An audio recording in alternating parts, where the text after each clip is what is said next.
My son-in-law texted, "We're done with you forever. Never contact us again." My daughter just confirmed it. I smiled and calmly replied, "No problem." Then I quietly canceled every monthly payment, $2,400 for their house and cars.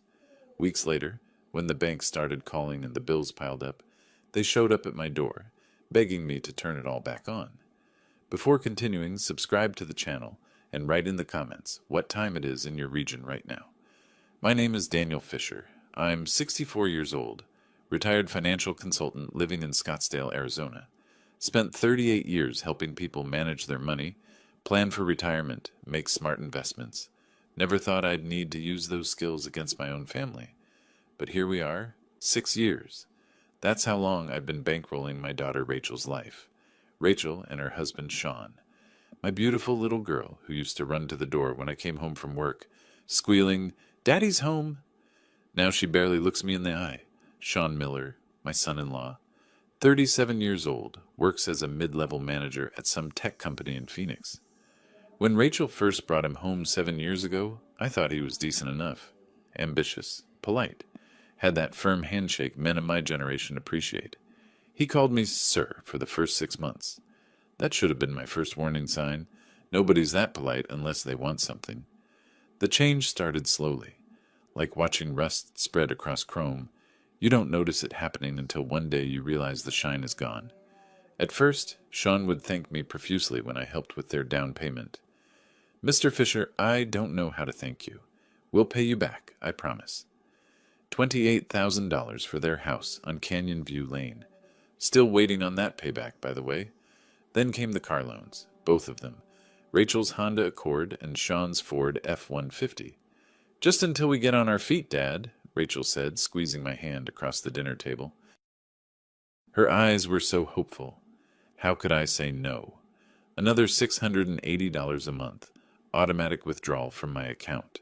The insurance policies, the Costco membership, the medical coverage I added them to through my retirement benefits.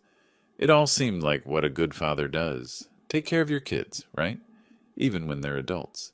Even when your gut tells you they're taking advantage. I remember the exact moment I saw Sean's mask slip. We were at a barbecue at their place, maybe 2 years ago. One of Sean's coworkers made some joke about how Rachel had married up because their house was nicer than his apartment. Sean laughed and said, "Yeah, well, when you work hard and make smart choices, good things happen." Not a word about who actually made the down payment, not a single acknowledgement. Rachel was standing right there. She heard him. She said nothing. That's when I started keeping track, not out of spite. At least that's what I told myself. Professional habit. I'm a financial consultant. I track numbers. So I created a spreadsheet. Every payment, every dollar, every small favor that turned into another monthly obligation. The total grew like a tumor.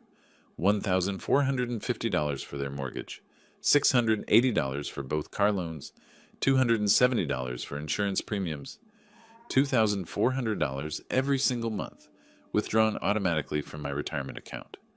Over 6 years, I'd pumped $172,800 into their life, not including the down payment, not including the furniture I bought when they moved in, not including the emergency cash I'd given Rachel when Sean's car needed repairs, or when they wanted to renovate their kitchen, or when they decided they needed a new 75-inch television. Speaking of that television, that's what did it. That's what finally made me see the whole picture clearly, like someone had wiped the fog off a mirror. It was a Saturday evening, early March. Rachel had invited me over for dinner, a rare occurrence these days. I should have known something was off when Sean greeted me at the door with that stiff smile, the one that doesn't reach his eyes. "Hey, Daniel, come on in." Not Dad, not Mr. Fisher anymore. Just Daniel, like I was some acquaintance he tolerated. The house smelled amazing. Rachel had made pot roast, my favorite. The table was set nicely. For a moment, I let myself believe this was real, that my daughter wanted to spend time with me, that we could be a family again. Then I walked into their living room and saw it. The television was massive, mounted on the wall like a black monolith. Had to be at least 75 inches, maybe 80, the kind of screen you see in sports bars. Sean was standing in front of it, remote in hand, grinning like a kid on Christmas morning. Check this out, Daniel. Just got it installed yesterday. 8K resolution, quantum dot display, 120 Hz refresh rate. Top of the line. Cost $3,200, but totally worth it. The picture quality is insane.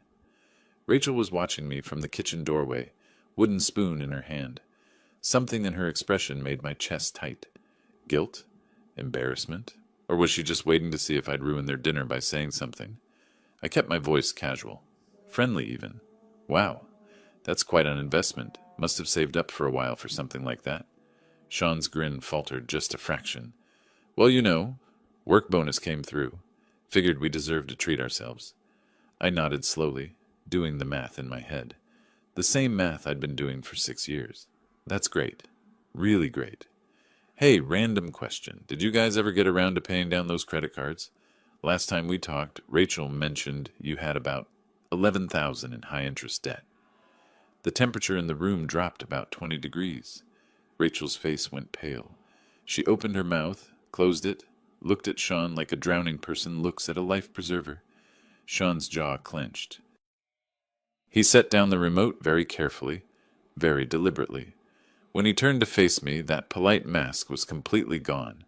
What was underneath was something cold and hard. You know what, Daniel? This is exactly the problem. This right here. Every time we try to enjoy something, every time we make a decision about our own lives, you have to stick your nose in it. You have to make it about money, about debt, about what you think we should be doing. I held up my hands. Sean, I didn't mean... Yes, you did. You absolutely meant it. You can't help yourself. You think because you help us out sometimes, that gives you the right to control every aspect of our lives, to judge our choices, to make us feel like children who can't manage their own finances. That's not fair, I said quietly. I've never tried to control you. Really? Sean's voice was rising now. Really? Because from where I'm standing, it feels like every conversation, every family dinner, every phone call from you comes with strings attached. Little comments, little digs. Did you think about this? Have you considered that? Maybe you should be more responsible with money. Rachel had started crying silently, tears running down her cheeks while she just stood there, frozen. I looked at my daughter. Rachel, is this how you feel too? She wouldn't meet my eyes, just stared at the floor and whispered, Dad, you do kind of... sometimes it feels like you don't trust us to make our own decisions. Something cracked inside my chest. Not broke, not yet. Just cracked. A hairline fracture that I knew would spread. I stood up. My pot roast sat untouched on the plate. I should go. I'm sorry I upset you both. That genuinely wasn't my intention. Sean didn't apologize, didn't walk it back. Just stood there with his arms crossed, watching me gather my jacket. Rachel followed me to the door, still crying, but she didn't ask me to stay. Dad, I'm sorry. We just need... I know, I said. You need space. I get it. I drove home in silence. Didn't turn on the radio. Just listened to the sound of my own breathing and watched the streetlights blur past. When I got back to my house on Desert Bloom Drive, I went straight to my garage. To my 1967 Ford Mustang, the restoration project I'd been working on for 3 years. I sat in the driver's seat, hands on the steering wheel, and let myself really think about what had just happened.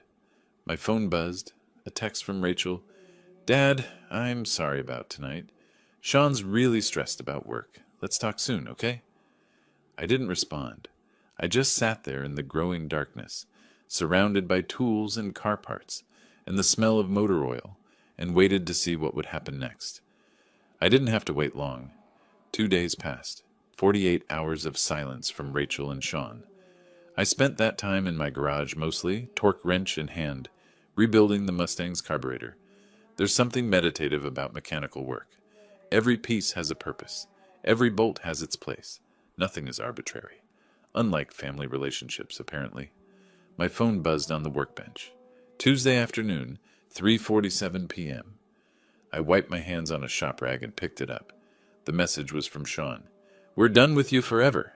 Stop trying to control our lives. Never contact us again. We mean it.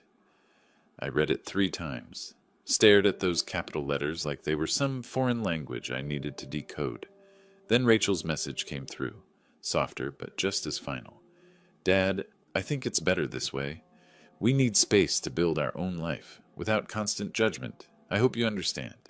Take care of yourself. I set the phone down, picked up the carburetor jet I'd been cleaning, put it back down, looked at my phone again. The words hadn't changed. My daughter had just cut me out of her life, over a comment about a television and credit card debt. For most fathers, this would be the moment of devastation. Tears, maybe. Anger. Desperate phone calls begging for reconciliation. But I'm not most fathers. I spent 38 years as a financial consultant. I've seen every variation of financial manipulation, dependency, and entitlement that exists. I've watched clients destroy their retirement trying to bail out ungrateful children. I've seen families implode over money. I just never thought I'd be living it. I sat down on my workbench stool and did something I should have done years ago. I pulled up my banking app and really looked at the numbers. Not just the spreadsheet I kept, the actual flow of money out of my retirement account. $2,400 every single month? Like clockwork. Automatic withdrawals that I'd set up 6 years ago and never questioned. Mortgage payment to Chase Bank for 892 Canyon View Lane, $1,450. Auto loan payment for Rachel's Honda, $340. Auto loan payment for Sean's F-150, $340. Insurance premiums, $270. Then there were the non-automatic expenses. The Costco membership I'd added them to, $120 annually. The family medical plan through my retirement benefits, roughly $400 per month that I hadn't even been counting.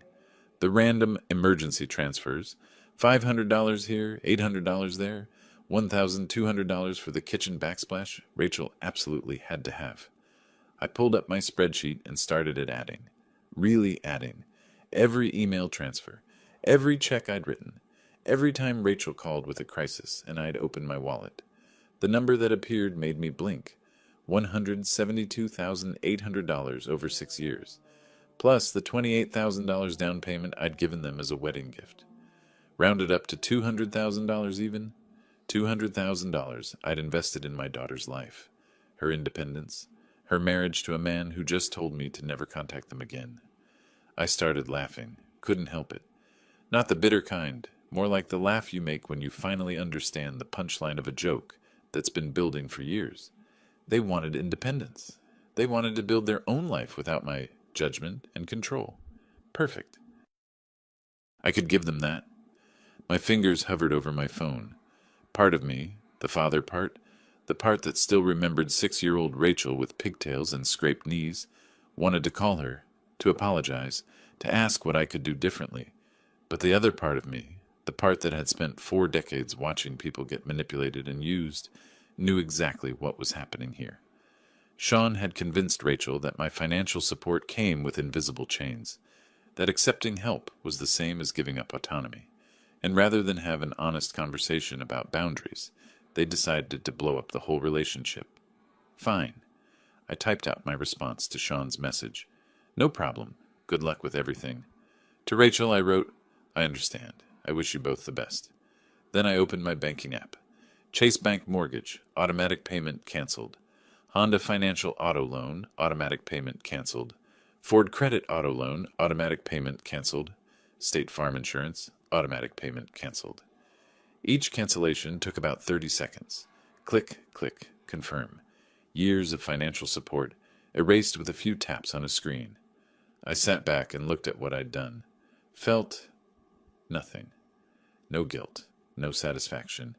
Just a strange calm, like I'd finally put down a weight I didn't realize I'd been carrying. They wanted independence.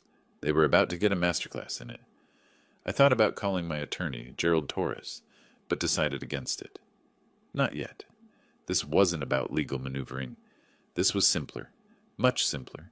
I was just a father respecting his daughter's wishes. They wanted me out of their lives. I was getting out of their finances, too. Fair is fair. I went back to work on the Mustang, installed the rebuilt carburetor, torqued down the bolts, connected the fuel lines. The engine turned over on the 3rd try, rumbling to life with that beautiful vintage growl.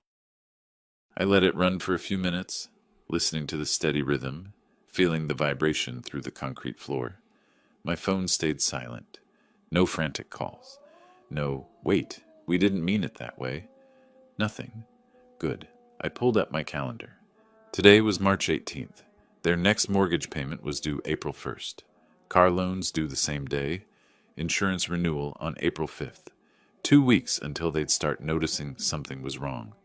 Maybe a little longer if they weren't paying attention to their automatic payment confirmations.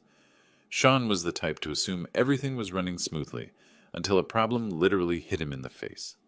I had time. Time to make absolutely sure all my legal bases were covered. Time to document everything. Time to prepare for whatever came next. Because something would come next. I knew it with the same certainty I knew the Mustang's engine would fire up every time I turned the key. Sean and Rachel lived beyond their means. Their combined take-home pay was maybe $6,800 a month, and with my support withdrawn, they'd be in the red by at least $2,000 every single month. They'd figure it out eventually, and when they did, well, that would be interesting. I closed the garage door, walked back into my house, and poured myself 2 fingers of bourbon. Sat in my leather chair by the window, looking out at the desert sunset painting the sky orange and purple. My phone buzzed one more time. Rachel again. I know this is hard, Dad, but it's the right thing. We need to stand on our own feet. I smiled and took a sip of bourbon. You're about to get exactly what you asked for, sweetheart, I murmured to the empty room. Let's see how well you stand. The next morning I called Gerald Torres. Not because we were friends, we weren't. But his law firm had handled some estate planning for a few of my former clients, and they'd all spoken highly of him. I needed someone who specialized in family law and financial matters. Someone who could tell me exactly where the legal boundaries were. His office was downtown Phoenix, a sleek glass building on Monroe Street. The receptionist led me to a conference room with a view of the city sprawling out toward the mountains. Torres walked in 5 minutes later, a man in his early 50s, salt and pepper hair, expensive suit that actually fit properly. He shook my hand with the grip of someone who worked out regularly. Mr. Fisher, your message said this was about family financial support? I laid it out for him, all of it. The 6 years of payments, the $172,800 total, the text messages cutting me off, my cancellation of all automatic transfers. I showed him my spreadsheet, my bank statements, every piece of documentation I had. Torres listened without interrupting. When I finished, he sat back in his chair and steepled his fingers. Let me make sure I understand. You've been making voluntary payments on behalf of your adult daughter and son-in-law. No written agreement, no promissory notes, no contracts of any kind. Correct. And they're both employed adults with no disabilities or conditions that would legally obligate you to support them. Rachel's 34, Sean's 37, both working full-time, perfectly healthy. Torres nodded slowly. Then legally, Mr. Fisher, you have zero obligation to continue these payments. They were gifts, voluntary contributions. You can stop them anytime for any reason or no reason at all. Something in my chest loosened. You're certain? Completely. Arizona is a community property state, which affects how married couples share assets, but it doesn't create any legal duty for parents to support adult children. The fact that they explicitly told you they wanted no further contact actually strengthens your position. They severed the relationship. You're simply respecting their wishes. I smiled. Couldn't help it. So if they come back later, demanding I resume payments, they have no legal standing whatsoever. None. Torres pulled out a notepad. Though if you want my professional advice, I'd suggest documenting everything. Keep those text messages. Screenshot them, print them, save them in multiple places. Keep records of every payment you've made and when they stopped. If this turns contentious, and in my experience money disputes often do, you want an airtight paper trail. Already done, I said. I'm a financial consultant. Documentation's second nature. Good. Torres leaned forward. Mr. Fisher, may I ask what you're planning here? This feels less like a consultation and more like you're preparing for a specific outcome. I met his eyes. I'm preparing to let my daughter and son-in-law learn a valuable lesson about independence. That's all. No harassment, no threats, no illegal activity. Just removing my financial safety net and seeing what happens. Torres allowed himself a small smile. Well, from a legal standpoint, that's entirely within your rights. Just remember, if they do come back, if they ask for help, any agreement you make going forward should be in writing. Clear terms, clear expectations. Noted. I left his office feeling lighter than I had in days. Everything I'd done was legal. More than legal. It was completely justified. They'd cut me off. I was simply honoring their decision. That afternoon, I tackled the rest of the loose ends. I called my insurance company and removed Rachel and Sean from my family medical plan. The representative was sympathetic when I explained my daughter was getting her own coverage through her employer. Now, no questions asked. Savings, $400 per month. Then I logged into Costco's website and removed them from my membership. That felt petty almost, but it was also $120 annually they could pay for themselves if they wanted bulk toilet paper and discount gasoline. I went through my bank statements line by line, looking for any other automatic payments or subscriptions I might have forgotten. Found one, a $15 monthly charge for a streaming service Sean had asked me to add to my account just temporarily 3 years ago. Canceled. By evening, I'd severed every financial connection except one, the mortgage payment, car loans, and insurance that I'd already canceled. Those were the big ones. Those were the ones that would matter. I stood in my kitchen looking at my phone, half expecting a call. Surely someone at the bank would have notified them by now that the automatic payments had stopped. Surely they'd seen the confirmation emails. Nothing. Either they hadn't checked their email, or they'd seen it and assumed it was some kind of error they'd deal with later. Sean struck me as the type who'd ignore a problem until it became a crisis, especially if acknowledging it meant admitting how dependent they'd been on me. I went out to the garage. The Mustang was coming along beautifully. I'd replaced most of the engine components, rebuilt the transmission, restored the interior. What remained was mostly cosmetic work, body panels, paint, chrome, but mechanically she was sound, strong, independent, unlike some people. The first week passed quietly, too quietly. I kept expecting my phone to ring, kept waiting for some angry text from Sean, some tearful voice message from Rachel, but there was nothing. Radio, silence. It was unnerving, actually, like watching a demolition countdown and waiting for the explosion. I filled the time with research. I wanted to understand exactly what would happen to them when the payments stopped hitting.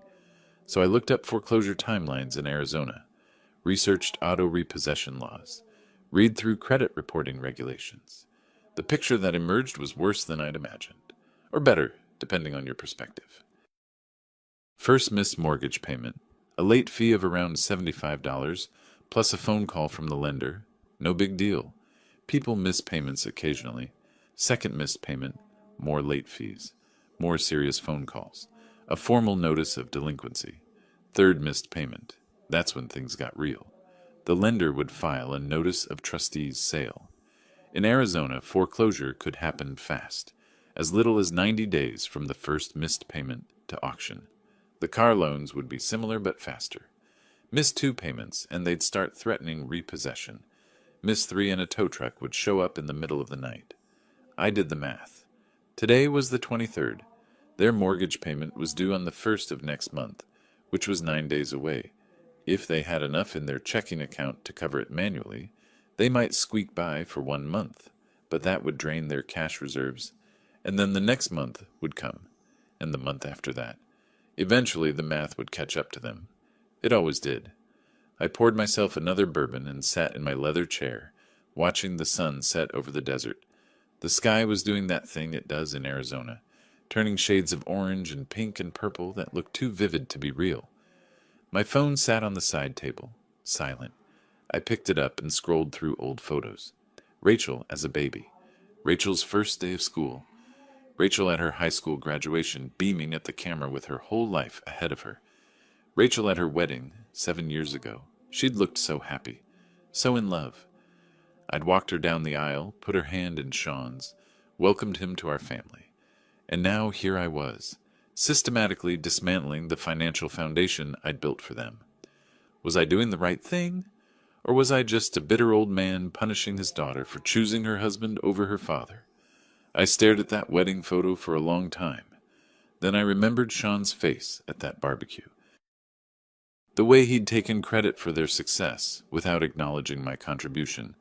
The way he'd looked at me during that dinner, not with anger, but with contempt, like I was some obstacle to overcome rather than someone who'd given them everything. I remembered Rachel's text. We need to stand on our own feet. Fine, let them stand.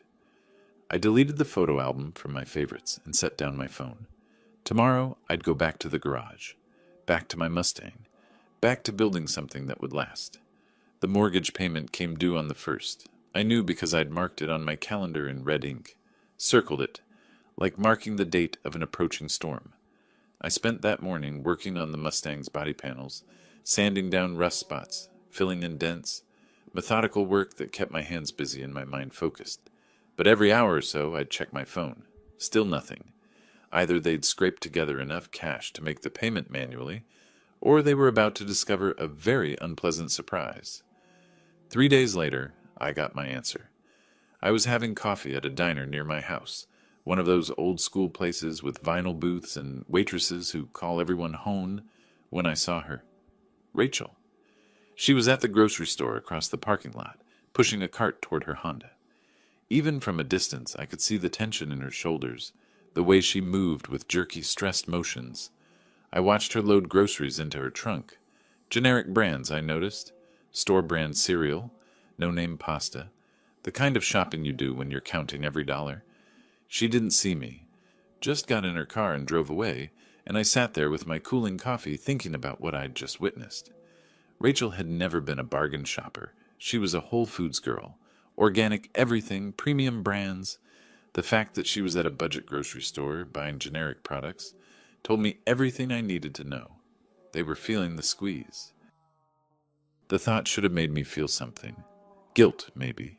Satisfaction, but mostly I just felt curious, like a scientist watching an experiment unfold. I paid for my coffee and drove home. Spent the afternoon online researching the next phase. Because if they were going to come crawling back, and they would, eventually, I needed to be ready. I started with property law, specifically quitclaim deeds. It's a legal instrument that transfers ownership of property from one party to another. No warranties, no guarantees. Just a simple transfer of whatever interest the grantor has. In other words, if I wanted to, I could make helping them conditional on them signing over the deed to their house. It would be legal. It would be binding.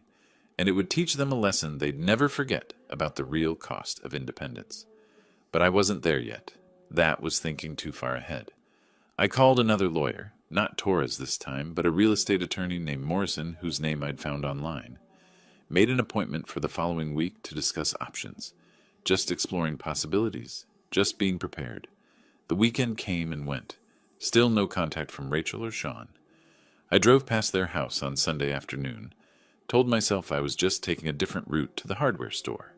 Their cars were both in the driveway. The lawn needed mowing. The garbage cans from trash day were still on the curb, even though pickup had been 2 days ago. Small things. Signs of stress creeping in. On Monday morning, I received an email from Chase Bank. Not to me personally, it was one of those promotional emails they send to customers. But I'd set up the mortgage payments through my account, which meant I was still on their mailing list for that property. The email's subject line, "Reminder, your payment is past due." So they'd missed it. They hadn't scraped together the money. The mortgage payment for 892 Canyon View Lane was officially late. I deleted the email and went back to my coffee. That afternoon, my neighbor Trevor stopped by. Trevor King, former police officer, retired about the same time I did. We weren't close friends, but we'd shared beers on the back patio a few times, talked about sports and retirement and the general state of the world. "Hey, Daniel, got a minute?" "Sure. What's up?" Trevor scratched the back of his neck, looking uncomfortable. "Look, this might be none of my business, but I ran into your daughter yesterday. At the bank. She looked rough, man, like she'd been crying. And when she saw me, she practically ran the other way." I kept my expression neutral. We're going through a difficult patch. Yeah, I figured.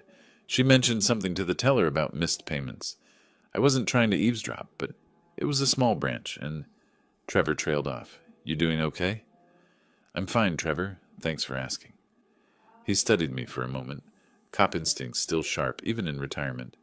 All right, just wanted to check. You know where to find me if you need anything.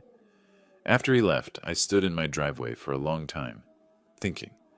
Rachel had been at the bank, trying to sort out the missed payment, which meant she'd discovered that automatic payment was canceled, which meant she knew I'd done this deliberately, and she still hadn't called. Pride.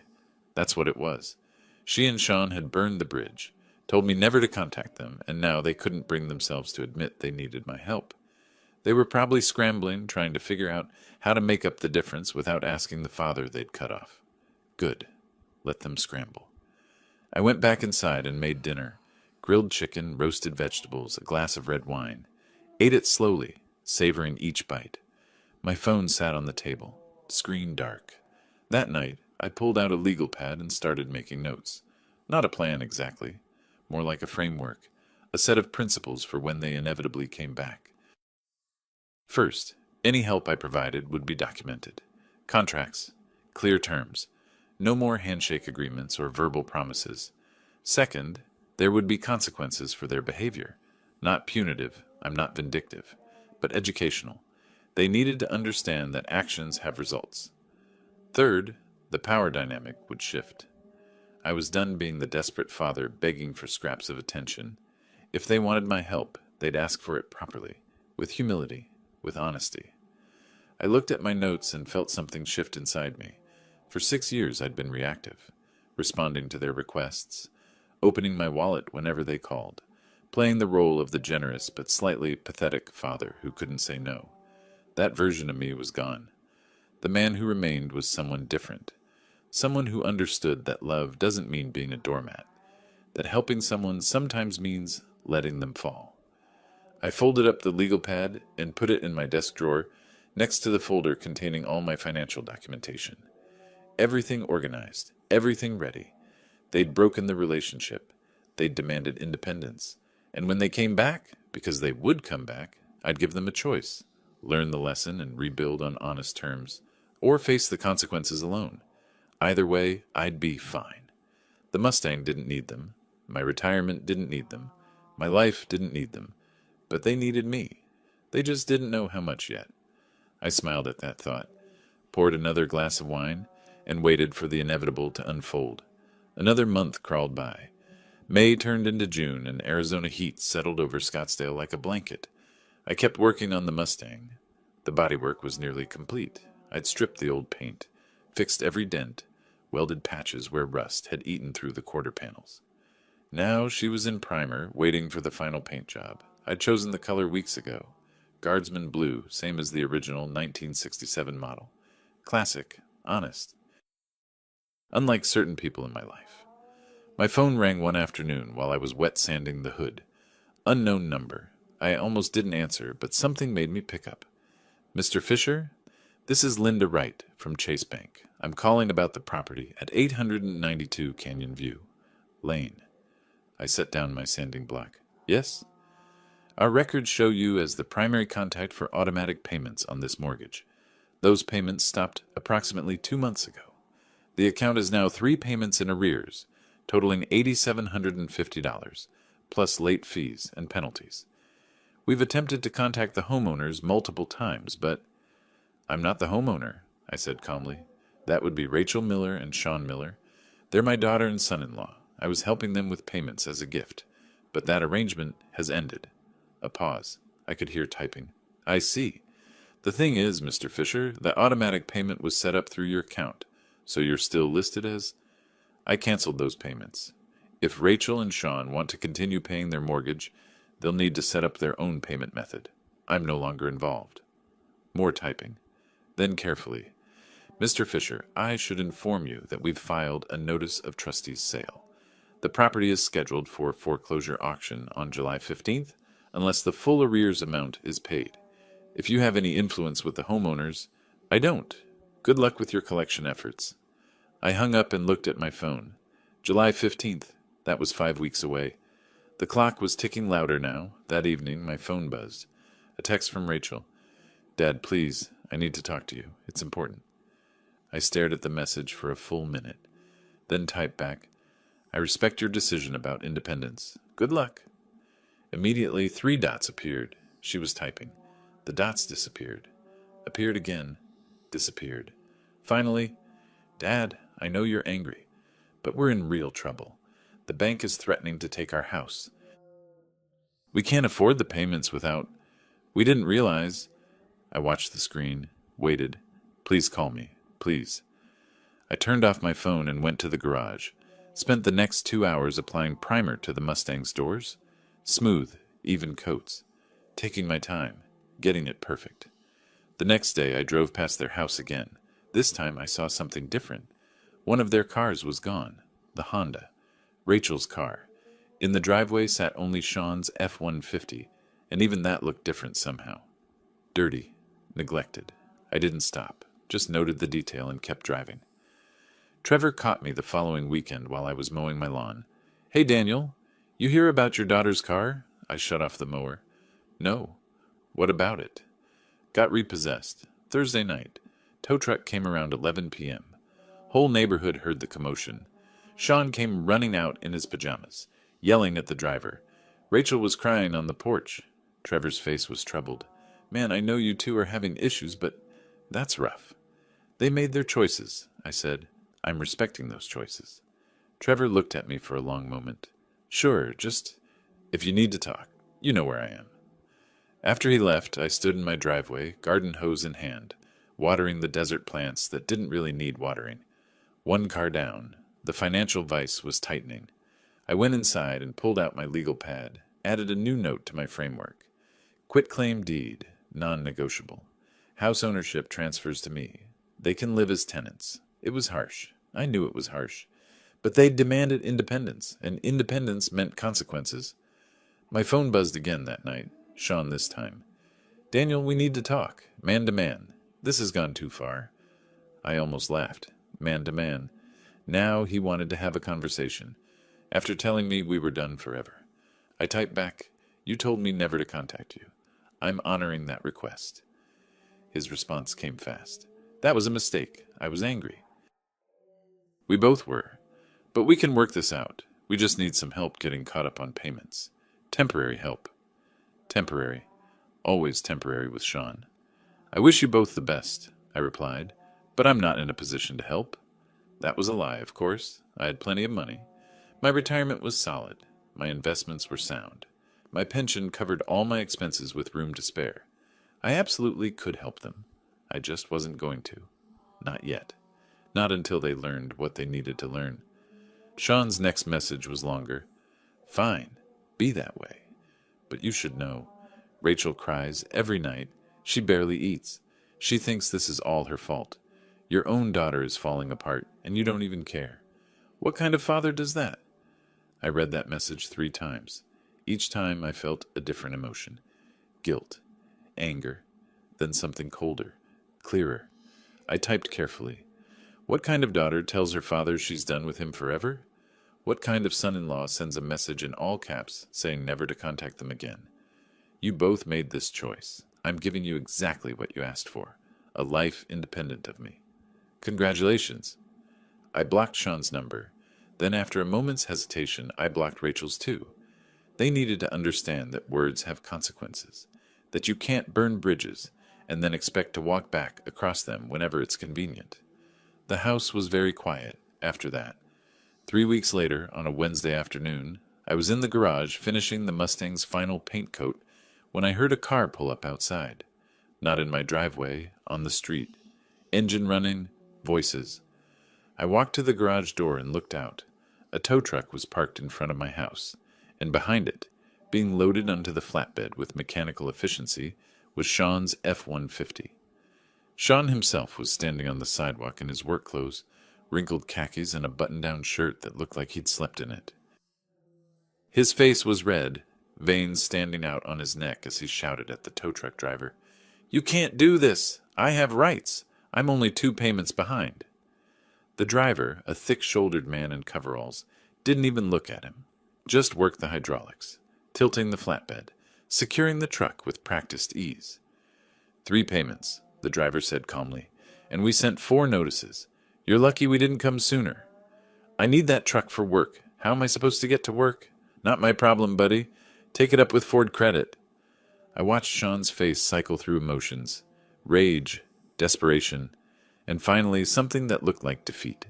His shoulders slumped. His hands fell to his sides. Then he turned and saw me standing in my garage. Our eyes met across the distance. 30 yards maybe, but it felt like miles. Sean's expression changed. The defeat morphed into something uglier. His face twisted and he started walking toward me, fast, aggressive. "This is your fault," he shouted. "You did this. You're destroying our lives because your pride got hurt." I didn't move, just stood there, shop rag in hand, and waited. Sean stopped at the edge of my driveway, smart enough not to actually step onto my property at least. He was shaking, I noticed, hands trembling, sweat on his forehead despite the early evening cool. "All you had to do was keep helping us," he said, voice cracking. "Just keep doing what you'd been doing. But no, you had to make a point. You had to punish us for wanting our own life." "I gave you your own life," I said quietly. "This is what it looks like. This isn't independence. This is sabotage. You canceled everything. The house payments, the car payments, the insurance, everything. You left us with nothing. I left you with exactly what you brought to the relationship. Your jobs, your salaries, your ability to stand on your own feet, like Rachel said you wanted to do." I paused. "How's that working out?" Sean's face went from red to almost purple. "You smug son of a—" "Careful," I said. "You're on my property line. And Trevor over there." I nodded toward my neighbor's house, where Trevor had conveniently appeared on his porch. "Is a retired cop who'd be happy to report any threats you make." Sean glanced at Trevor, looked back at me. His jaw worked like he was chewing glass. "We're going to lose the house," he said finally, voice flat, dead. "Auctions in 3 weeks. We've maxed out our credit cards trying to make payments, borrowed from friends, sold everything we could sell. We have nothing left, Daniel. Nothing. And you know what? You win. Okay? You win. Is that what you wanted to hear?" Behind him, the tow truck pulled away, carrying his F-150 into the sunset. Sean didn't even turn to watch it go. "I don't want to win," I said. "I want you to understand something very simple. When you tell someone you're done with them forever, you don't get to come back when it's convenient. You don't get to demand they save you from consequences you created. We didn't create this. You did. No, Sean. I created a safety net. You cut it. And now you're surprised you're falling." I folded my arms. "Where's Rachel?" Something in his face shifted, crumbled. "Home. Crying. Again. She wanted to come here to beg you, but I told her I'd handle it. That I could fix this." He laughed, bitter and broken. "Can't even do that, right?" For just a moment, just a flicker, I felt something like sympathy. He looked so lost, so completely out of his depth. This was a man who'd spent 6 years coasting on someone else's generosity and never once stopped to consider what would happen if it ended. Then I remembered his text message. "We're done with you forever." The sympathy evaporated. "Tell Rachel I hope she finds her independence," I said. "You both wanted it so badly. Now you have it." I turned and walked back into my garage. Behind me, I heard Sean make a sound, half sob, half shout. But he didn't follow. A minute later, I heard footsteps on the street, fading away. Trevor appeared in my garage doorway 5 minutes later. "That was cold, Daniel." "That was necessary," I replied, picking up my paintbrush. "They needed to learn." "Learn what?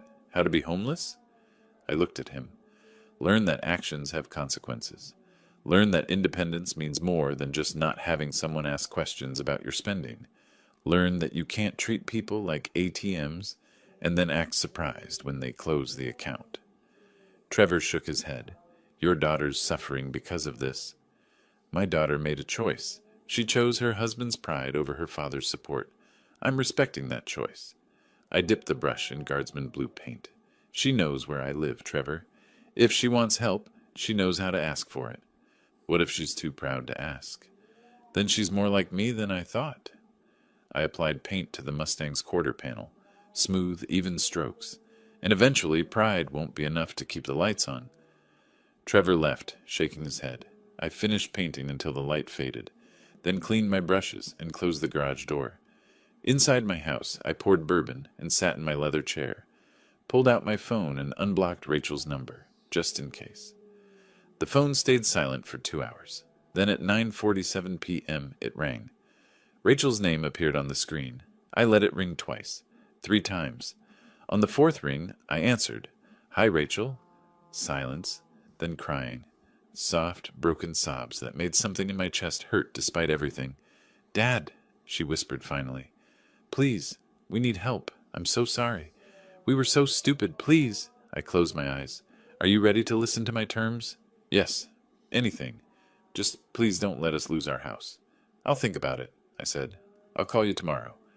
I hung up before she could respond. Set the phone on the table and took a long drink of bourbon. Tomorrow I'd lay out my conditions. The quitclaim deed, the financial oversight, the written apology from Sean. Tomorrow, the real lesson would begin.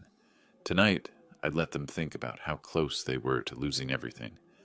The Mustang sat in the garage, gleaming in fresh blue paint, almost restored, almost complete, just like my plan. I called Rachel the next morning at exactly 10 a.m., let her wait the full 12 hours I'd promised. When she answered on the first ring, her voice was hoarse, like she'd been crying all night. "Dad, come to my house today," I said. "You and Sean, 2 o'clock. We'll talk." "Thank you. Thank you so much. We'll be there." I hung up. Didn't need to hear the gratitude. Not yet. They hadn't earned it. I spent the next few hours preparing.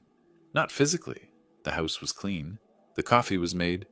But mentally, running through what I was going to say. How I was going to say it. This conversation would set the tone for everything that came after. I also made a phone call to Gerald Torres. "Mr. Fisher, I was wondering when I'd hear from you again. I need you here this afternoon, 2:30, my house, and I need you to bring a quitclaim deed form for 892 Canyon View Lane in Scottsdale." A pause. "Your daughter's house." "My daughter's former house," I corrected. "If she agrees to my terms." "Understood. I'll be there." At 1:55, a car pulled into my driveway. Not their Honda, that was gone. Not Sean's truck, also gone. A beat-up Toyota Corolla that I didn't recognize. Borrowed from a friend, probably. Or maybe a rental they couldn't afford. I watched from the window as they got out. Rachel looked like she'd aged 5 years and 4 months. Dark circles under her eyes. Hair pulled back in a messy ponytail. Clothes that hung loose on her frame. She'd lost weight. Sean was worse. Unshaven, rumpled shirt. The kind of exhausted that comes from not sleeping, not eating right, stress grinding you down day after day. "Good." I opened the door before they could knock. "Come in." They followed me into the living room like prisoners walking to sentencing. Rachel's eyes were already wet. Sean wouldn't meet my gaze. I gestured to the couch. "Sit." They sat. I remained standing. Power dynamics matter in negotiations, and this was definitely a negotiation. "So," I said, "you need help." Rachel nodded, tears spilling over. "Dad, we're so sorry. We were wrong. Sean was wrong to send that message, and I was wrong to support it. We didn't understand." "You didn't understand that I was paying for your entire life?" I kept my voice level, clinical. "Because I find that hard to believe, Rachel. You're not stupid. You knew the money was coming from somewhere." Sean finally spoke, voice rough. "We thought we were contributing. We thought the payments were split or something. We didn't realize it was all you. Every single payment." I laughed, actually laughed. "You thought you were paying half a mortgage on a house you could barely afford on your own salaries. You thought you were paying for 2 car loans while maxing out credit cards? Come on, Sean. You knew. You just didn't want to acknowledge it because that would mean admitting you were completely dependent on me." His jaw clenched, but he didn't argue. Couldn't argue. "The auction is in 2 weeks," Rachel whispered. "The bank said if we don't pay the full amount, 8750 plus penalties, they'll sell our house. We've tried everything. Borrowed from everyone we know. Maxed every card. We have nowhere left to turn. Except me. Except you." She looked up, and the desperation in her eyes was almost painful to see. "Please, Dad, I know we don't deserve it. I know we were terrible to you. But please, we'll do anything. We'll pay you back. We'll... Stop. I held up a hand. Let's be very clear about something. You won't pay me back. You can't. Even if you dedicated every spare dollar to it, at your current income, it would take you decades to repay what you owe me. And that's assuming I didn't charge interest. Sean's face went pale. How much do we owe you? I pulled out a folder from the side table. Opened it. Inside was my spreadsheet, printed and highlighted. 6 years of payments, broken down by category. Total financial support provided, $200,800. That's the down payment, monthly mortgage payments, car loans, insurance, medical coverage, Costco membership, streaming services, and various emergency cash transfers. Not including the furniture I bought you, or the wedding gift, or countless dinners I paid for. I set the spreadsheet on the coffee table between us. They stared at it like it was a death sentence. Now, I continued, your current debt situation, mortgage arrears, $8,750, credit card debt, $18,600, personal loans from friends, approximately $3,000 based on what Sean mentioned to Trevor. Plus, you've lost both cars, so you'll need transportation. Total immediate financial crisis, roughly $31,200. Rachel was crying openly now. Sean looked like he might be sick. I can help you, I said, but understand this. Helping you will cost me money I don't have to spend, money I could use for my retirement, my hobbies, my life. So if I'm going to do this, it's going to be on my terms, non-negotiable terms. Do you understand? They both nodded, too broken to do anything else. Good. I checked my watch. My attorney will be here in 20 minutes to make this official. Until then, I'll explain what's going to happen. I sat down in my leather chair, facing them across the coffee table. This was the moment I'd been building toward for months, the moment when the power balance shifted permanently. Here are my conditions, I said, 3 of them. You will agree to all 3 or you get nothing from me. Clear? Clear, Sean said. Rachel just nodded. First condition, I will pay off all your debts. The mortgage arrears, the credit cards, the personal loans, $31,200 total. I will also provide you with a used car, nothing fancy but reliable transportation. In exchange, you will sign a quitclaim deed, transferring full ownership of 892 Canyon View. Lane to me. The house becomes mine. You will live there as tenants, paying me $800 per month in rent. That's roughly half what your mortgage payment was, so it's generous. But the house is mine. If you ever want to leave, you leave. The property stays with me. Sean's hands were shaking. Rachel looked like she'd been slapped. Second condition, I continued. Every month you will provide me with a complete financial report. Every purchase, every bill, every dollar spent. I want receipts. I want bank statements. I want total transparency. You wanted to prove you could stand on your own feet? Fine. Show me. Prove you can manage money responsibly. This continues for a minimum of 2 years. If you refuse or fail to comply, the rent goes up to market rate, about $1,500 a month, and I reserve the right to evict you with 60 days' notice. That's... Sean started, then stopped. What could he say?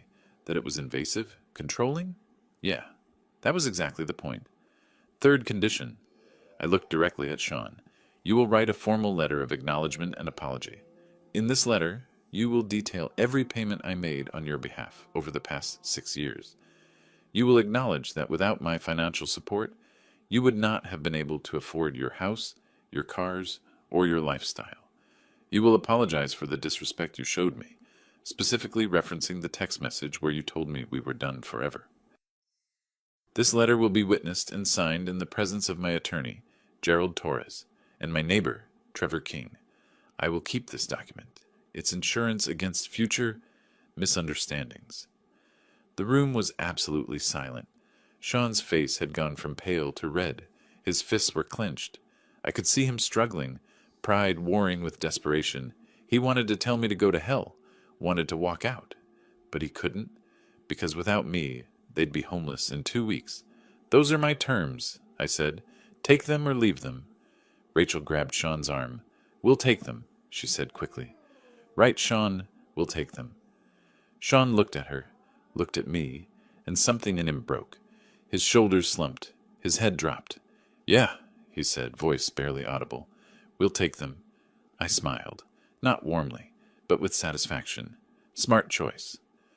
The doorbell rang. Right on schedule. I stood and walked to the door. Gerald Torres stood on my porch, briefcase in hand. "Mr. Fisher? Ready to proceed?" "Come in, Gerald," I said. "Let's make this official." Gerald Torres set his briefcase on my dining room table and pulled out a stack of documents.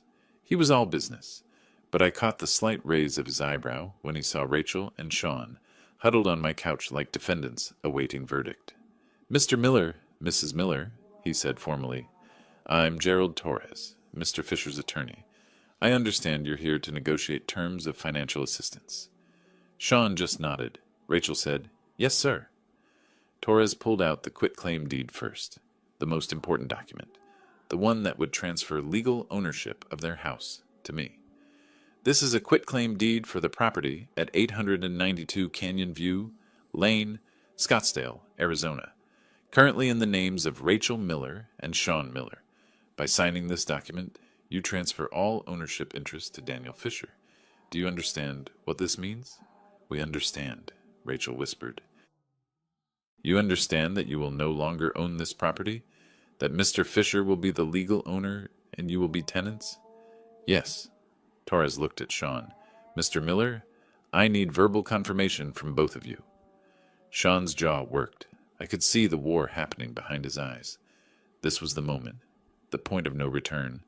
Once he signed that deed, he'd be admitting, legally, officially, that he couldn't provide for his own family, that he needed me, that all his talk about independence had been exactly that. Just talk. "Mr. Miller?" Torres prompted again. "I understand," Sean finally said. The words sounded like they were being dragged out of him with pliers. "Good." Torres slid the document across the table. "I'll need both signatures, here, here, and here. I'll notarize them." Rachel signed first. Her hand trembled so badly she could barely hold the pen, but she signed. Then she pushed the document to Sean. He stared at it for a long moment. I watched his face cycle through emotions. Anger, shame, resignation. Finally, he picked up the pen and signed. 3 signatures, quick, like ripping off a bandage. Torres notarized each signature with professional efficiency, then slid the completed deed back into his briefcase. "That's done," he said. "Mr. Fisher, the property is now legally yours.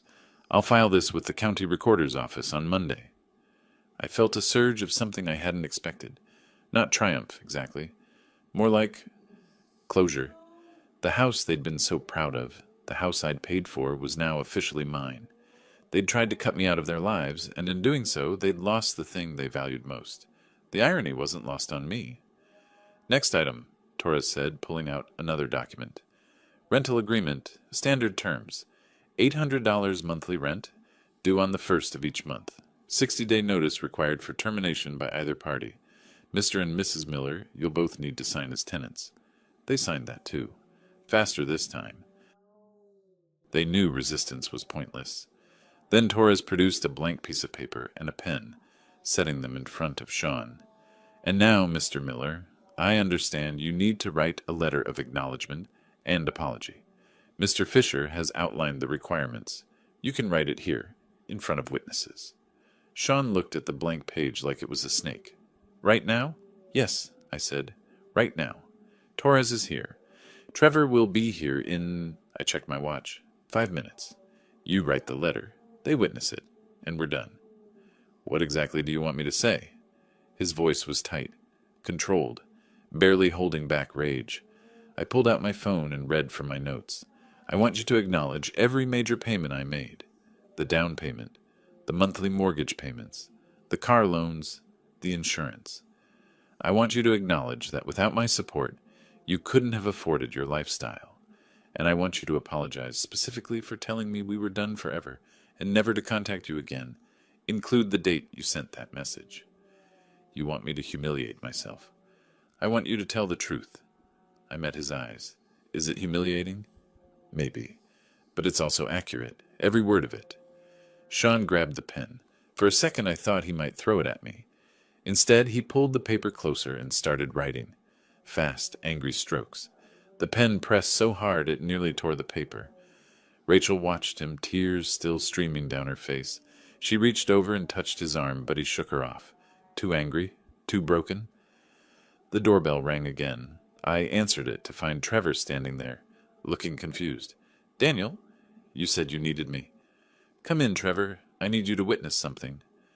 I led him to the dining room.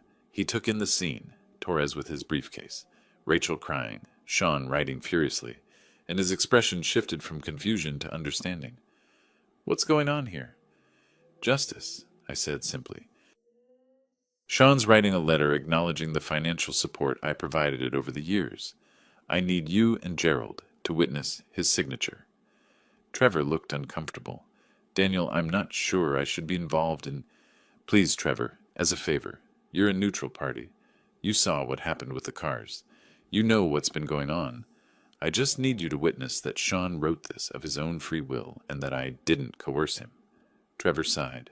"All right, but only because I think you're both acting like fools, and maybe this will finally end it." Sean finished writing and shoved the paper across the table. "There. Happy?" I picked it up and read it. The handwriting was angry, sharp angles, heavy pressure, but the words were all there. "To whom it may concern, I, Sean Miller, acknowledge that from 2019 to 2025, Daniel Fisher provided substantial financial support to myself and my wife, Rachel Miller. This support included a $28,000 down payment for our house at 892 Canyon View Lane, monthly mortgage payments of $1,450, monthly car loan payments totaling $680, monthly insurance premiums of $270, and various other expenses including medical coverage, memberships, and emergency cash. Without Mr. Fisher's financial support, we would not have been able to afford our house, our vehicles, or our lifestyle. I acknowledge that we were completely dependent on his generosity. On March 18th, 2025, I sent Mr. Fisher a text message stating, 'We're done with you forever. Stop trying to control our lives. Never contact us again.' This message was disrespectful, ungrateful, and wrong. I apologize for sending it and for the pain it caused. I recognize that the financial crisis my family now faces is a direct result of losing Mr. Fisher's support that we took for granted and failed to appreciate. Signed, Sean Miller." It was perfect. Bitter, angry, but perfect. Every word I'd wanted was there. "Sign it," I said. "Date it. Torres and Trevor will witness." Sean signed. Torres and Trevor signed beneath his signature as witnesses. Torres took a photo of the completed letter with his phone, then handed the original to me. "For your records, Mr. Fisher."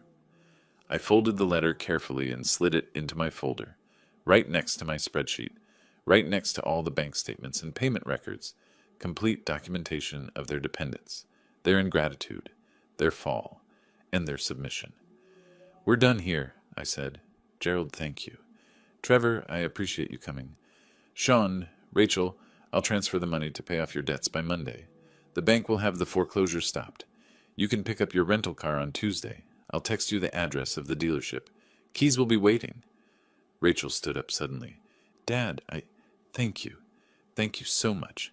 I know we don't deserve—" "You don't," I interrupted. "But you're my daughter. And despite everything, I don't want to see you homeless. So I'm helping. On my terms." She nodded, wiping her eyes. Sean stood too.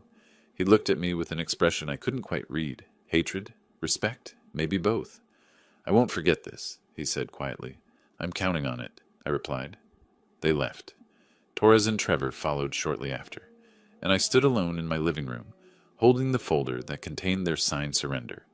I'd done it, taken everything they'd valued, made them acknowledge their dependence, and restructured the relationship entirely on my terms. They wanted independence. I'd shown them what it actually cost, and now they'd spend years proving they could handle it, under my watchful eye, in my house, following my rules. The Mustang was almost finished, just needed the final polish, the chrome installed, the interior detailed, just like this situation. Almost complete, almost perfect. I poured myself a bourbon and raised the glass to the empty room. "To lessons learned," I said, and I smiled. The next morning I transferred the money. All of it. $31,200 from my retirement account into various creditor accounts. Chase Bank for the mortgage arrears. 3 different credit card companies. 2 personal loan recipients, whose names Sean had given me. Each transaction came with a note. Payment on behalf of Sean and Rachel Miller. Account satisfied in full. By Monday afternoon, the foreclosure was officially canceled. I received the confirmation email from Chase while I was installing the chrome trim on the Mustang's grille. The auction date was removed from the calendar. The notice of trustees' sale withdrawn. Their house, my house now, was safe. On Tuesday, I drove to a used car dealership in Mesa, paid $4,800 cash for a 2015 Toyota Camry with 87,000 miles. Nothing fancy. Gray, reliable, economical, perfect for people learning to live within their means. I left the keys with the sales manager and texted Rachel the address. Your transportation is ready. Ask for Mike. Keys are in his office. Her response came immediately. Thank you, Dad. We'll pick it up this afternoon. No effusive gratitude. No excessive apologies. Just acknowledgement. Good. They were learning. The quitclaim deed was filed with the Maricopa County Recorder's Office on Wednesday. I received the official stamped copy in the mail that Friday. The property at 892 Canyon View Lane, Scottsdale, Arizona, was now legally and irrevocably mine. I hung the deed on my garage wall, right next to my toolbox, a reminder of what happens when people mistake generosity for weakness. The first financial report arrived the following Monday. Rachel emailed it, a detailed Excel spreadsheet, with every expense categorized and documented. Rent, utilities, groceries, gas, personal items, every receipt scanned and attached. I reviewed it carefully. They'd spent $2,847 that month. Rent to me was $800. Utilities $340. Groceries $520. Gas $187. Everything else was minimal. No restaurant meals, no entertainment subscriptions. No impulse purchases. They were living like they should have been living all along. I sent back a one-word response. Approved. The second month's report was similar. Third month, even leaner. I could see them cutting expenses, learning to budget, making every dollar count. The kind of financial discipline they'd never needed before because I'd always been there to catch them when they fell. Not anymore. 2 months after our agreement, I drove to their house, my house, for the first time since the foreclosure scare. I'd texted ahead. Need to inspect the property. Tomorrow, 2 p.m. Rachel's response was immediate. Of course, we'll make sure everything's clean. I pulled into the driveway at exactly 2 o'clock. The lawn was mowed. The garbage cans were stored properly. The exterior looked maintained. Good start. Rachel answered the door. She'd gained back some weight, I noticed. Not much, but enough that she didn't look quite so gaunt. Her eyes were clearer, less desperate. Hi, Dad. Come in. The inside was spotless. Furniture arranged neatly. Floors vacuumed. Kitchen clean. That absurd 75-inch television was gone. Sold, probably to help with expenses. Replaced with a modest 40-inch model that looked second-hand. Sean appeared from the hallway. Still looked tired, but not broken anymore. More like someone who'd been running a marathon and was finally finding his pace. Daniel, he nodded. Not warm, but respectful. Place looks good, right? I walked through slowly, checking everything. Water heater, HVAC filters, windows, plumbing, all maintained properly. They were taking care of my investment. It's acceptable? I said. Keep it this way. We will. Sean's jaw was tight, but he held my gaze. We're trying to do better, with everything. I looked at him, really looked at him. The arrogance was gone. The entitlement was gone. What remained was something harder, more grounded. I can see that, I said. Rachel appeared with a folder. This month's report. I know it's not due until Monday, but I have it ready. I took it, but didn't open it. How's work, Sean? He blinked, surprised by the personal question. Better. I got a small raise, 3%. It's not much, but It's something you earned yourself, I finished. That's what matters. Something in his expression shifted. Not quite a smile, but close. Yeah, he said quietly. Yeah, it is. I left 15 minutes later with the inspection complete and the monthly report in hand. Driving home, I felt something I hadn't expected. Not satisfaction exactly, more like closure. The anger that had burned for months was gone. What remained was just the facts. They'd betrayed my trust. I'd removed my support. They'd crashed. And now they were rebuilding on their own terms, with the safety net I'd chosen to provide. Not the relationship we'd had before, but maybe something more honest. The Mustang was nearly complete. I'd finished all the mechanical work, all the bodywork, all the paint. What remained was just the final detailing. Polish the chrome, clean the interior, install the new carpets. I spent the next 2 weeks working on those final touches. Every evening after dinner, I'd go to the garage and work until the light faded, polishing, cleaning, perfecting. And then one evening in early September, I stepped back and looked at what I'd created. The 1967 Ford Mustang stood gleaming under the garage lights. Guardsman blue paint, mirror bright, chrome that caught every reflection, interior restored to factory specification, engine purring like a satisfied cat. 3 years of work, patience, attention to detail, taking something broken and making it whole again. I ran my hand along the hood and felt something settle in my chest. Complete. I pulled out my phone and sent a text to Rachel. Come by this weekend, Saturday noon. Bring Sean. We'll have lunch. Her response came fast. We'd love that.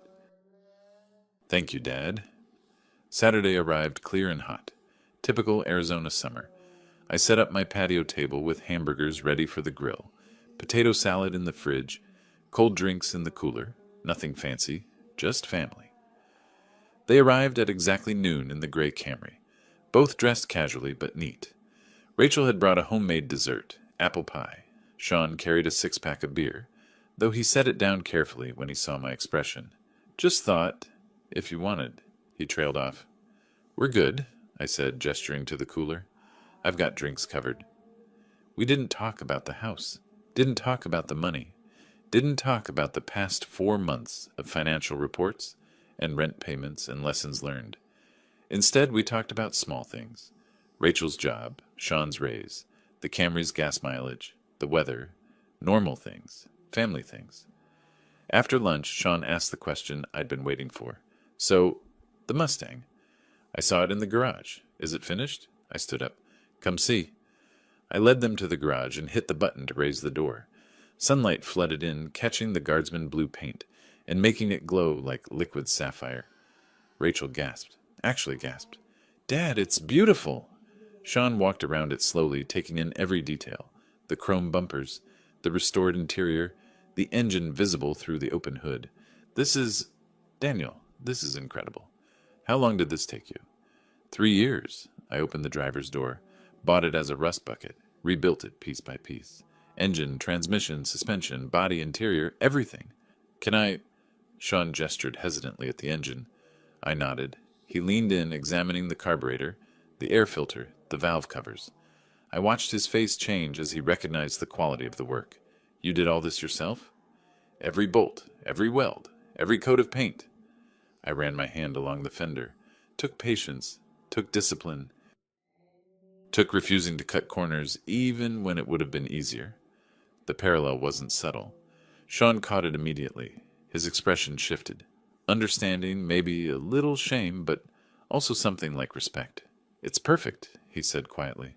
Not perfect, but honest. Everything you see is real. No shortcuts, no borrowed time. I closed the hood gently. That's what makes it valuable. Rachel was crying silently, and I realized she understood too. The Mustang wasn't just a car. It was a metaphor for everything that had happened between us. Something broken, neglected, taken for granted, and then rebuilt, slowly, painfully, into something stronger. Want to see it run? I asked. I climbed into the driver's seat, turned the key. The engine caught immediately.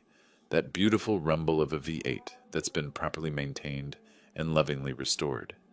I let it idle for a moment, then revved it gently. The sound echoed through the garage like thunder, Sean's face lit up. That is one sweet sound. I shut it off and climbed out. The three of us stood there in my garage, looking at the Mustang, and for the first time in months, the silence between us wasn't uncomfortable. "Listen," Sean said suddenly. "I know I can't take back what I said. That text message. The way I treated you. But I want you to know, I get it now. What you were trying to teach us. We weren't standing on our own feet. We were standing on yours and pretending it was ours." I looked at him, waited. "The rent we pay you now, the financial reports, the letter I wrote." He swallowed hard. "At first I hated it. Hated you for making me do it. But now I understand. You weren't trying to control us. You were trying to make us grow up." "Took you long enough," I said, "but there was no heat in it." Rachel stepped forward. "Dad, I'm so sorry. For choosing Sean's pride over your feelings. For letting him convince me you were the problem when really we were just spoiled and ungrateful." "Yes, you were," I agreed. "But you're learning. The reports show it. The way you're maintaining the house shows it. The fact that you're here trying to rebuild this relationship on honest terms, that shows it too." I walked over to my workbench and pulled out the folder. The same folder that held the quitclaim deed, the financial records, and Sean's letter of apology. I opened it and looked at that letter one more time. Sean's angry handwriting, every word admitting his dependence, every line acknowledging what he'd taken for granted. I could have held this over him forever. Could have used it as a weapon any time he stepped out of line. Could have made sure he never forgot his humiliation. Instead, I folded it carefully and handed it to him. "Here, this is yours now." Sean stared at the letter like it might explode. "What?" "The lesson is over. You've learned it. Both of you have. I don't need to hold this anymore." I closed the folder. "But I'm keeping the deed to the house. That doesn't change. The house is mine. You're still tenants. That's the permanent consequence of your choices." Sean opened the letter, read his own words, then slowly tore it in half, then in quarters, then into small pieces that he let fall into my garage trash can. "Thank you," he said. Rachel hugged me then, tight, like she used to when she was little. I let her, one hand awkwardly patting her back. "We'll keep sending the reports," she said into my shoulder, "and paying rent on time, and taking care of the house. I promise. I know you will." I gently extracted myself from the hug. "Because if you don't, you know exactly what I'm capable of." Sean actually laughed at that, a real laugh. Yeah, we definitely know." They stayed another hour. We sat on my patio, drinking iced tea, watching the afternoon shadows lengthen across the desert landscape. The conversation was easier now, less forced. We weren't the family we'd been before. That family was gone, built on a foundation of unspoken obligations and unacknowledged dependence. But maybe we could be something better, something honest. When they finally left, Rachel hugged me again at the door. "Love you, Dad." "Love you too, sweetheart." Even Sean shook my hand. "See you next month for the inspection." "I'll be there." I watched them drive away in the gray Camry. No fancy cars anymore. No lifestyle they couldn't afford. Just two people living within their means, learning to appreciate what they had instead of always wanting more. The lesson had been harsh, but it had been necessary. I went back to my garage and looked at the Mustang one more time. Then my eyes drifted to the wall where I'd hung the quitclaim deed. Legal proof that their house, the house I'd paid for, the house they'd taken for granted, was now mine. They'd tried to cut me out of their lives, tried to have independence without responsibility, tried to take everything I'd given and give nothing back, and in response, I'd taken the one thing they valued most and made it mine, not out of cruelty, not out of revenge, out of justice. They lived in my house now, followed my rules, proved themselves month by month with those financial reports, and slowly, so slowly, they were becoming the kind of people who deserved help, who understood that generosity isn't weakness, that support comes with gratitude. That family means mutual respect, not just one-way obligation. I poured myself a bourbon and sat in my leather chair, looking out at the desert sunset. The sky was doing that Arizona thing again, painting itself in impossible colors. My phone buzzed, a text from Rachel. "Thanks for today, Dad. It meant more than you know." I smiled and typed back, "Same time next month." The Mustang sat in my garage, fully restored. The deed hung on my wall, permanent proof of lessons learned. And somewhere across town, my daughter and son-in-law were living in my house, building a life on honest terms, finally understanding what independence really costs. I'd won, not by destroying them, but by teaching them. And that, I thought, taking a sip of bourbon, was the sweetest victory of all. The Mustang gleamed under the garage lights, complete, perfect, honest, just like justice should be. If you like this story, please like this video, subscribe to the channel, and share your impressions of this story in the comments. To listen to the next story, click on the box on the left. Thank you for watching.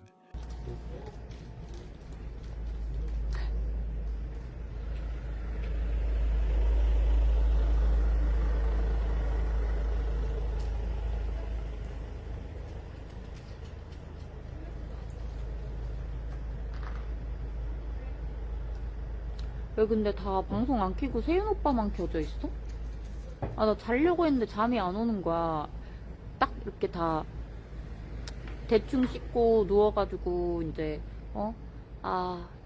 조금 스맥다운님 안녕하세요. 조금 1시간만 잘까? 30분만 잘까? 그리고 렌즈도 다 빼고 누웠는데 잠이 안 오는 거예요. 그래서 그냥 일어났어요.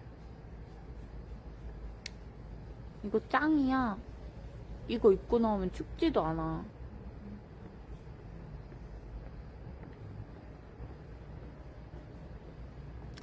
나 이제 뭐 하지? 나는 내일 모레 나갈 것 같은데? 무언님 어서오세요. 내일 모레?